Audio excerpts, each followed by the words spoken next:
I would just say don't let anybody push you into a box that you're not meant to be in. I would say in the past I have been told, I will do this with you if you do this sort of music, if you look this kind of way. And I'm just not really the kind of person that will settle. I've had this vision in my head since I was born, pretty much. And this is it. So, I mean, I would just say, as cliche as it is, but stay true to you as a person and your sound. And if you feel this is you in your music, just stick with it. So you will find your people that like your sound and like you as a person and an artist. So that would be my advice, yeah. It's like I'm constantly alone. So today we're here with Bronagh. I'm Tom from IndustryMe. How you doing? You good? Yeah, I'm good. I'm excited, to be honest, yeah. That's good to hear. So the new song is out on the 8th of December. It's your first release since 2021, I believe. I listened to it on the way here, actually. It was quite raw and emotional, I felt. What has changed about you artistically since your last release, do you think? Well, to be honest, when I released my music last year, it was kind of, I was kind of newer to writing music, and I didn't really have a particular sound that I felt was me as an artist. So yeah, I've had a year to kind of grow, and I've written albums worth of music, and I just felt this was the best song to kind of represent me as an artist at this point in time. So yeah. That's good to hear. And what do you think will be the message of this album and the music you're releasing on December? So it is just the one song. I'm not releasing the whole album just yet, but definitely as a single I would say that it's very much focusing on mental health issues and basically just learning how to cope with that and realise that everything to do with mental illness is normal. Like, it's not this kind of taboo subject anymore, and I wanted to just kind of show that through my music because it's pretty important to me and my family as well. And just anybody that's going through a bad time, really. I just wanted to have an escape for them, you know? So, yeah. Yeah, mental health positivity. We love to see it. Yeah. So you have a bit of a background in dance, and I believe you're involved in a Andrew Lloyd Webber sort of scholarship. What lessons did you learn as a dancer that you've took into your musical career? God. So I danced pretty much all my life, but when I went to uni, it was just like this crazy overload of like dance and singing and acting, and like being from Ireland, we don't really have those sort of resources, and it was just this whole new world that I'd never kind of experienced before. But I mean, I would say that doing all that at once kind of exposed me to how the industry is and kind of prepared me. So I've just kind of taken from all of it and, you know, just found myself here, really. Yeah, I could definitely see that. So what were your musical influences when you were growing up, and how do you think they've sort of affected and changed the way you make music? Okay. Oh, I love Adele. She is my woman. Like, I just love her. Also Amy Winehouse, rest in peace. She's also a massive musical inspiration for me. But then over the years it's kind of changed because I love Georgia Smith. I love like Nina Simone, I love Annie Lennox. They're probably my main circle of women that I love.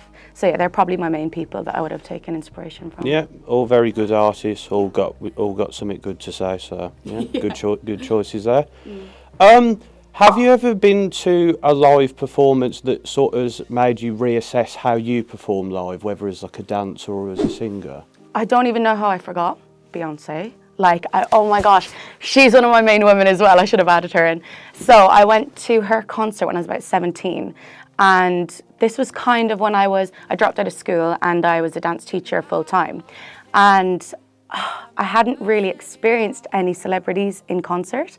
And my friend got me these free tickets to Beyonce. And when I got there, I was actually pretty upset that I wasn't on stage with her. I remember being like, why am I in the audience right now? Like, but I just remember thinking, she is literally a robot. Like, I need to perform like her. She's just incredible. Like, that's how I want to come across when on stage. Just, she completely inspired me. So definitely Beyonce, yeah. Yeah, I could definitely see that. Beyonce does a thing, I imagine, when on stage. Never seen her live yet. Probably need to.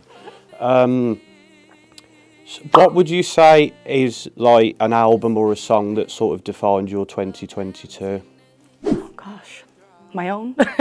No, really. I'm not actually somebody that would put myself in a box of just one album that would have described it. I've gone through so many ups and downs this year that I found myself listening to Lizzo's new album quite a bit when I'm feeling I need a boost. And then obviously Adele came out with her 30, I'm pretty sure it was.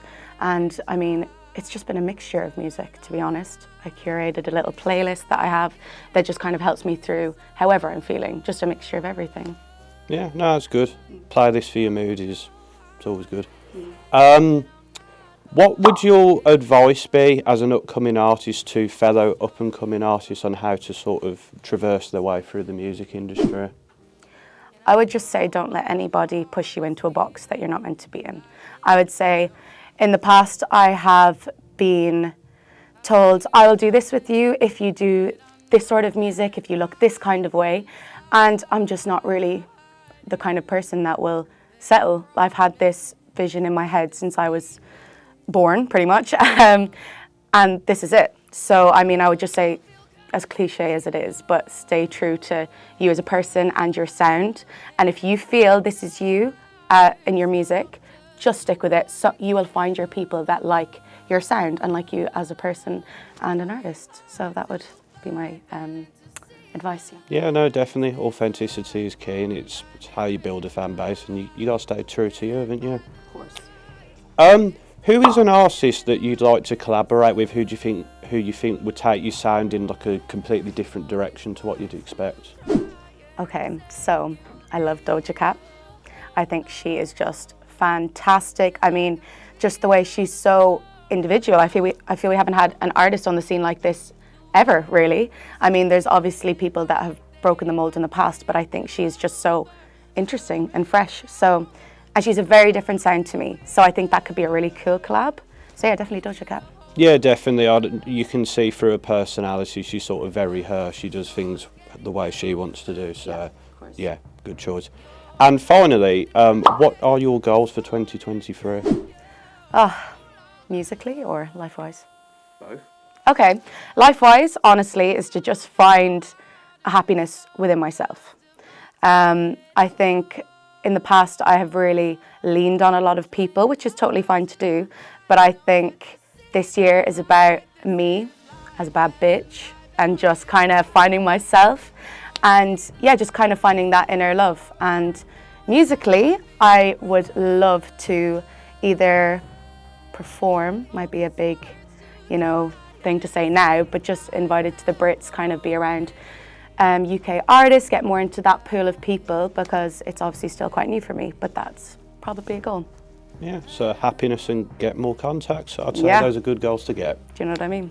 Yeah. Well, thank you for sitting down with this interview with us today, and good luck in the future. Oh, thanks so much. No worries.